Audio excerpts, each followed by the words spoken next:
What is poppin', YouTube fam? This is your boy J Money here. This video should have been posted 2 days ago. Yes, that's right, on Wednesday. On a side note, Alex, this is for you. I know how much you love Phantom Knights, and I know how much you love Time Thieves, so I'm going to show you, the full capabilities of what this bad boy can do. Now, this is going to be my first loss being Virtual World, and honestly, the record I have is like a 50-50 record, which I'm not really too happy with, and the reason why I've taken a little bit longer to kind of do, post any other follow-up videos regarding this deck is because I played this deck at a locals, and I didn't do very well. I didn't do as well as I thought I would, and it's because I've noticed some things, like some real consistency issues.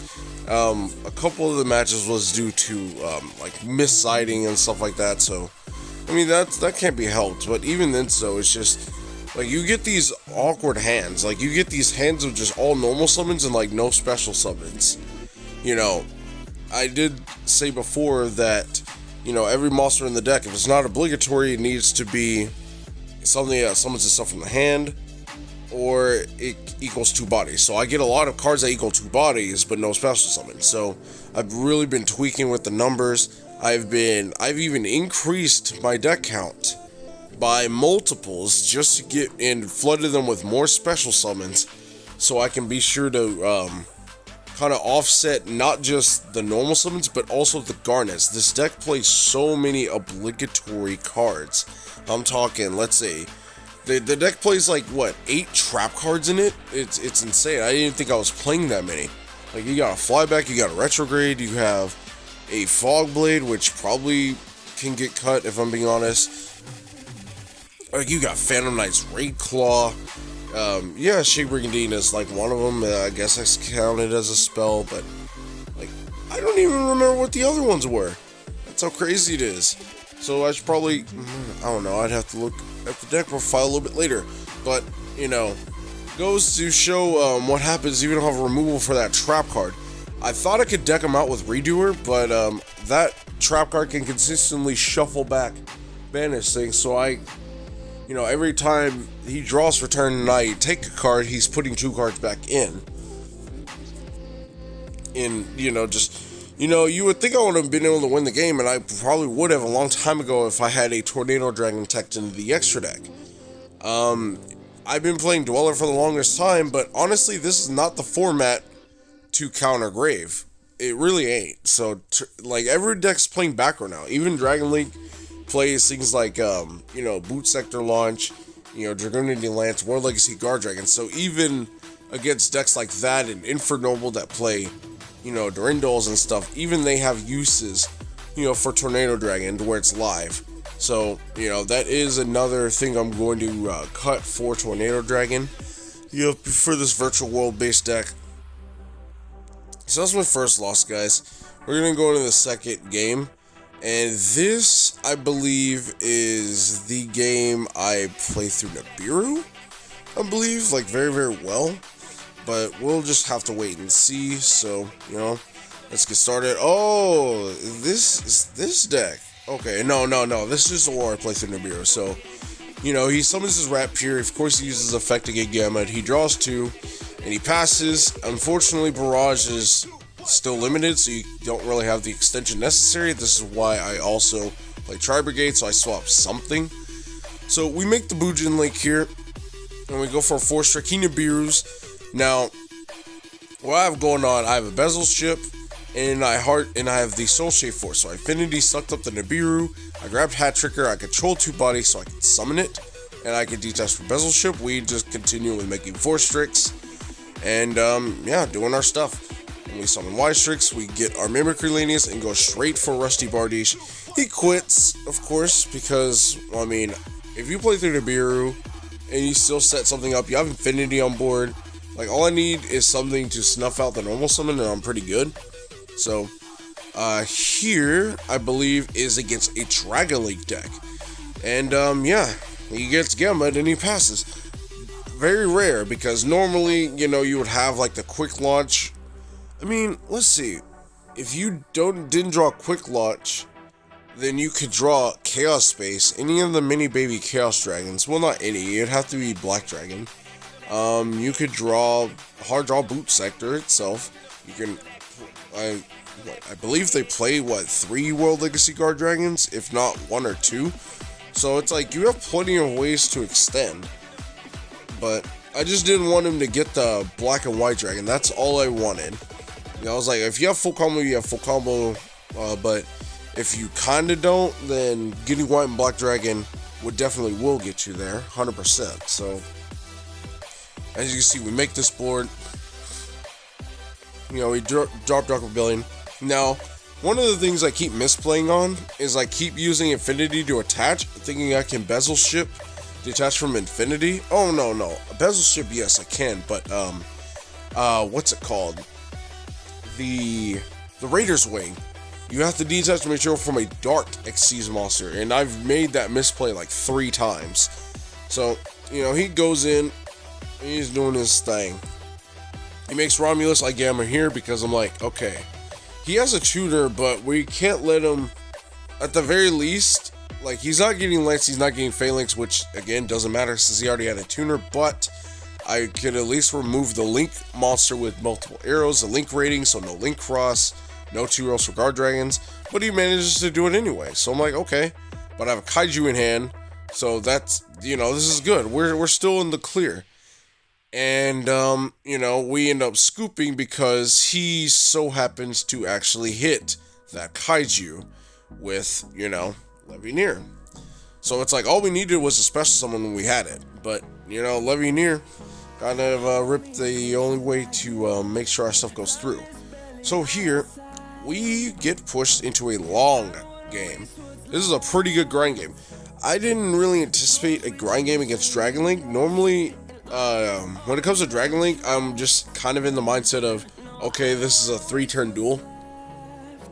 You know, it's like, either he opens combo and I open the answers and I win, or, you know, he opens combo and I don't open shit, or he has, you know, too much and I lose, or I go first and, you know, play through his disruptions and win. You know, or just don't open combo and lose. So, you know, he drops a Kaiju. He drops it on the wrong card, by the way. He drops it on the Infinity. I thought he was going to hit the Redoer. But I let the Chaos Space resolve. I'm not sure why. I think it's because, yeah, I called by the Grave for the Dragon. And just in case he had Mystic Mine, he hard drew the Boot Sector. I wanted to make sure that I had a negate for it. Hey, look, Boot Sector. But I let that go. I Raid Claw that. We go Time Thief, we banish himself, and do, oh, that was what it was rank of magic. I didn't have Rebellion. That's what it was. So he makes Savage, he has Red MD, and he goes in. Now, juicy stuff here. Watch it. Alright guys, so if you guys weren't paying attention to the replay, that Gamma got itself to his hand, or to my hand, by the effect of Redoer detaching a spell card. So, normally this would be game. I should have gotten gamed here, but because I drew the Gamma and my field was empty, I was able to banish Fogblade to try and summon Rusty Bardiche to save myself a lot of damage so I don't get gamed. And as I predicted, he used that Borreload Savage to negate. And I chained the Gamma in hand and blew up his Savage, and I basically survived for free. Because I drew Gamma off of Redoer. Now, granted, in his defense, I wouldn't have been able to, like, he would have had game. Like, he wouldn't have been able to game me if he would have let the Fogblade resolve. And he was just going for game. Like, there's no harm in it on his end. I understand. So, yeah. So, as you can see, there's a lot of stuff going on in the standby phase. Like, I summoned Redoer, I used Redoer's Perpetua to summon Redoer, I attach Flyback to, you know, the Redoer with Perpetua, I top decked the card, I used Dweller, like, dude, I did a lot on that standby phase, way more, and I managed to outgrind this fool. So, you know, the deck can actually get some grind in, especially when Perpetua is involved. So, Now you're gonna see something real special. You're gonna see something real nice, and just I want to ask you guys in the comments below. Once this board is finished, how are you going to proceed in breaking this said board? So because from what I see, there's like two very niche combination of cards you need to break the board, and to do so is just I doubt you have one of the cards necessary. So why would you try to play through it? I don't know. So this guy is actually trying to play into this board. Look at this. What do we have? We have 3 back row, which are all interruptions. One of them is going to equate to a Requiem Dragon, which is automatically 3 other monster negates. You have a what's it called? A Retrograde, which is another spell negate. Infinity Rafflesia. That's 8 interruptions. That is 8 straight interruptions on the board. It's not 9. If Redoer had a trap under it, it would have been 9. So, again, Rafflesia's 1, Infinity's 2. Requiem on Summon for Rusty is 3. 3 more negates is 6. Retrograde is 7. And the Raid Claw, that's 8. That's 8 interruptions, man. There you go. We Raid Claw this. He goes Thunderbird. I'm like, sure, fam. It's like, man, you got all these dangers. You got snow. I'm like, sure, I'm gonna let you do all this. The moment you start threatening my stuff, the reason why I haven't activated the rank up is just in case they have Dark Ruler. If they have Dark Ruler and I rank up too early, then he could just turn off 3 negates for no reason.